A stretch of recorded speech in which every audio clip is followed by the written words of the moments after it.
Aktivis HAM Haris Azhar di kanal YouTube-nya soal dugaan keterlibatan Menko Marinvest Luhut Binsar Panjaitan bermain tambang di Papua tidak berdasarkan fakta. Apa saja yang disiapkan Haris Azhar untuk menjawab somasi yang dilayangkan Luhut Binsar Panjaitan? Untuk menjawabnya, saya sudah bersama aktivis HAM yang juga Direktur Eksekutif Lokataru Foundation, Haris Azhar, serta pengacara Luhut Binsar Panjaitan, Junifer Girsang. Selamat malam, Bung Haris. Selamat malam, Pak Junifer. Selamat malam, Sofi. Selamat malam, Pak Junifer. Oke. Selamat malam, Bung Haris. Saya ke Bung Haris terlebih dahulu. Tadi seharian ini saya cek berbagai macam kanal berita. Belum ada pernyataan Anda kecuali sedikit pernyataan yang dimunculkan di Tempo hari ini. Anda bilang, tadi kami baru mendapatkan pernyataan bahwa Anda akan segera memberi respons atas somasi ini. Jadi silakan saat ini kami beri kesempatan seluas-luasnya untuk merespons somasi yang dilayangkan Menteri Koordinator Marinvest. Ya, pertama saya nggak bakal menjawabnya lewat Kompas. Jadi ini kan sopan santun ya. Dari kantor Pak Junifer sudah kirim surat. Dalam hukum itu ada cara berkomunikasi, jadi kita juga akan balasnya lewat surat juga. Mohon maaf di rumah saya deket-deket jadi lagi azan. Ya, nggak apa-apa, it's okay. Jadi akan dibalas lewat surat? Jadi saya belum simpelnya saya mau bilang, saya tidak akan jawab lewat Kompas, jadi nanti saya akan jawab tertulis ke kantornya Pak Junifer dalam 1 sampai 3 hari ke depan, karena kami baru terima hari Kamis sore. Kebetulan saya juga baru pas Kamis saya keluar kota, saya sudah baca suratnya, jadi mungkin besok kita mulai surat jawabannya ke Pak Junifer, nanti tinggal Pak Junifer merespon. Atau memang nanti ada follow up, biasanya kalau somasi itu yang mensomasi nggak puas, nanti kan kalau Pak Junifer kan tuh ada Pak Junifer kan ada pasalnya apa, ada bagiannya tuh poin berapa tuh, nanti bisa ke pidana, ke perdata, biasanya juga bisa dialog settlement, mediasi dan lain-lain. Oke. Jadi prosesnya seperti itu. Jadi kami akan mendengar respons Anda kira-kira besok ya, Bung Haris ya? Besok atau Selasa lah. Oke. Tapi sebenarnya apa sih yang melatar belakangi Anda membuat konten terkait eksploitasi tambang di Papua yang melibatkan sejumlah pejabat negara, lalu nama Pak Luhut secara spesifik dilontarkan? Karena ada laporan yang sudah dipublikasi dari teman-teman sejumlah organisasi. Ada Jaringan Advokasi Tambang, ada WALHI, Wahana Lingkungan Hidup Indonesia, ada Pusaka, ada Kontras, YLBHI juga kalau nggak salah. Ada beberapa lembaga bikin riset tersebut tentang praktek bisnis pertambangan dan juga soal operasi militer di Intan Jaya. Jadi begini ya, ini mungkin bisa saya jelaskan.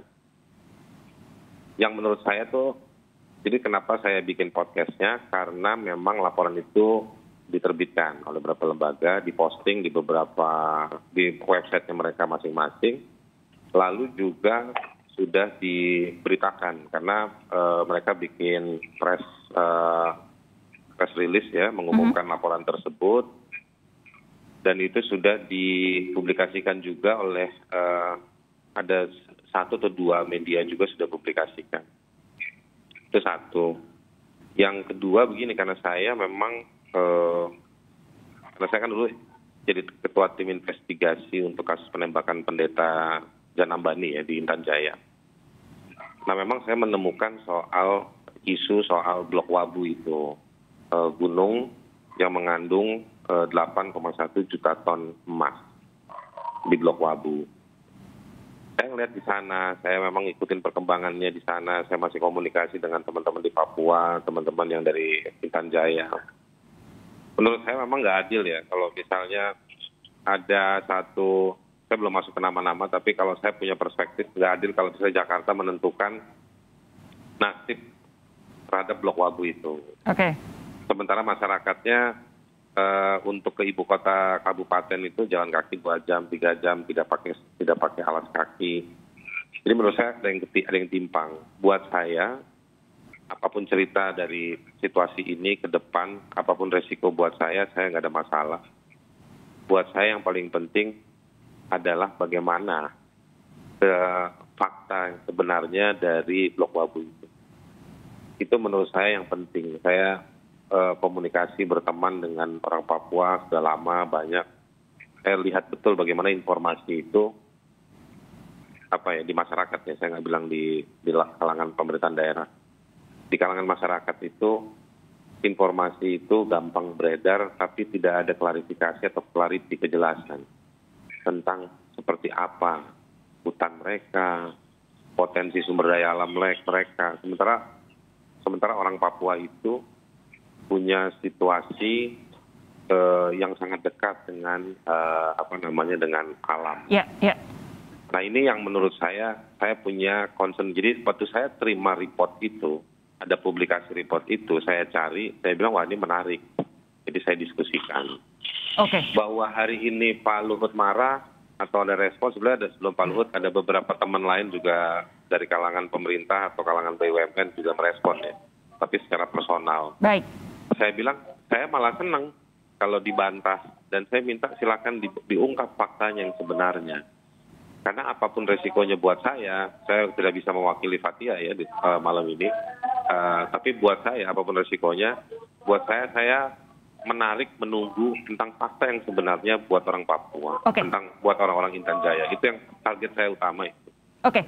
Itu latar belakang saya. Saya beralih ke Pak Junifer. Sebelum saya minta Pak Junifer buat merespons pernyataan Bung Haris, saya mau tanya dulu.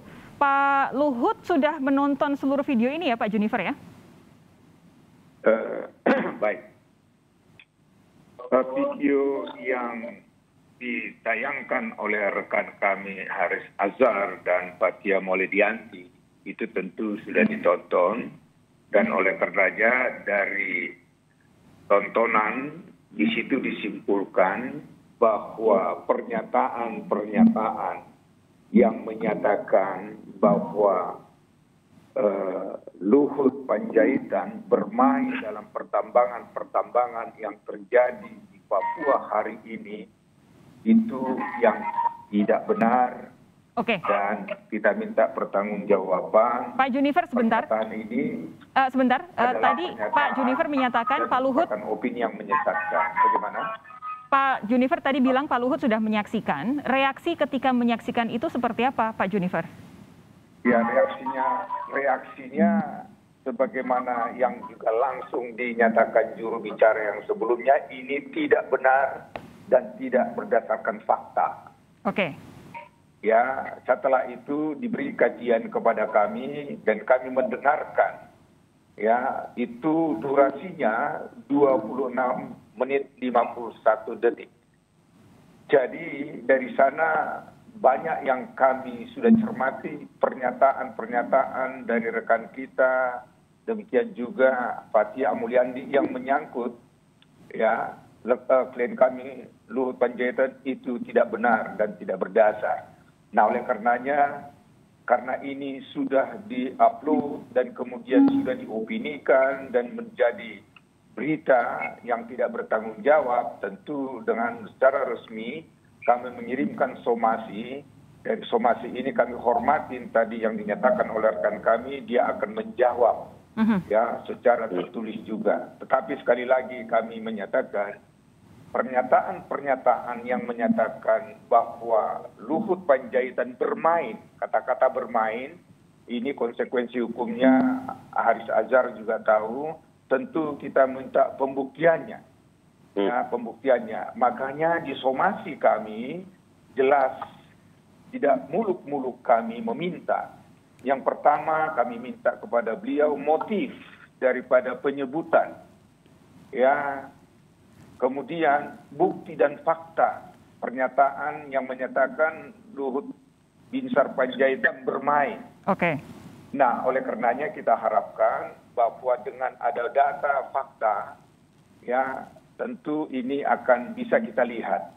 Tetapi kami nyatakan pada kesempatan ini bahwa disebut bahwa Luhut Panjaitan bermain itu tidak benar dan hanya merupakan renungan dan opini semata. Nah, oleh karenanya kami katakan bahwa ini adalah fitnah pencemaran kemudian kualifikasinya karakter assassination, dan kemudian ini berita bohong. Ya. Bung Haris, katanya Anda diminta untuk menjelaskan motif, lalu menyerahkan bukti dan juga fakta dari pernyataan Anda. Ya begini, saya menghormati kebebasan pers juga, supportnya teman-teman media, tapi saya juga menghormati profesi abang kita nih, Bang Junifer nih. Saya kan juga satu profesi sama dia. Iya, saya lawyer juga. Pak Junifer ini juga, dia bahkan ketua Pradi, kan Pradi itu pecah 3 nih. Nah, Pak Junifer ini di Pradinya, kita sebutnya Pradi Junifer. Nah, jadi gini, saya akan jawab ya, tapi nanti saya janji sama, sejak kemarin, saya juga nggak tahu nih kenapa udah sampai buka di media. Mungkin ada yang sudah bicara, tapi itu saya nggak ada masalah sama sekali. Teman-teman media banyak yang tanya saya 2 hari ini. Saya bilang sabar, saya masih weekend nih saya nih Bang, jadi belum jawab apa-apa. Nah, jadi saya bilang, tapi saya jawab, karena saya di kantor saya juga, saya biasa suka somasi orang, saya juga kesel kalau misalnya somasi nggak dibales gitu. Jadi saya, insya Allah saya balas. Saya jawab, apa yang tadi itu Bang, motif. Bukti dan juga fakta. Enggak, saya jawab. Karena gini, surat yang ke Fathia dan surat yang ke saya berbeda, Mbak Sofi. Jadi yang ke saya akan jawab dalam kapasitas saya. Gitu. Jadi nanti latar belakangnya video saya jelaskan. Kalau misalnya Jody, juru bicara Menko Marves, bilang saya harus minta maaf, saya bukan orang yang takut minta maaf. Tapi saya juga berani mempertahankan prinsip saya. Baik. Jadi saya bukan orang yang harus begini terus begitu, enggak. Saya mau logik aja prosesnya, nanti kita lihat, kita uji. Kalau saya salah, siapapun itu ya, saya harus dari siapapun saya harus terima. Tapi kalau misalnya saya punya poin kebenaran, siapapun itu saya minta dia juga harus mengakui kebenaran saya.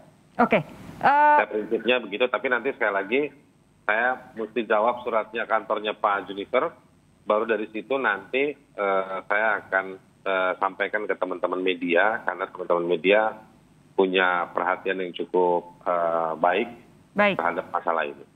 Nah, kalau tadi Bung Haris bilang bahwa apa yang ia nyatakan di kanal YouTube itu berdasarkan data yang sudah dipublikasi sebelumnya oleh sejumlah lembaga, apakah artinya Pak Junifer sebagai pengacara dari Pak Luhut akan juga mensomasi semua lembaga ini? Akan dijawab sesaat lagi, kita jeda sejenak dulu, tetap bersama kami di Sapa Indonesia Malam.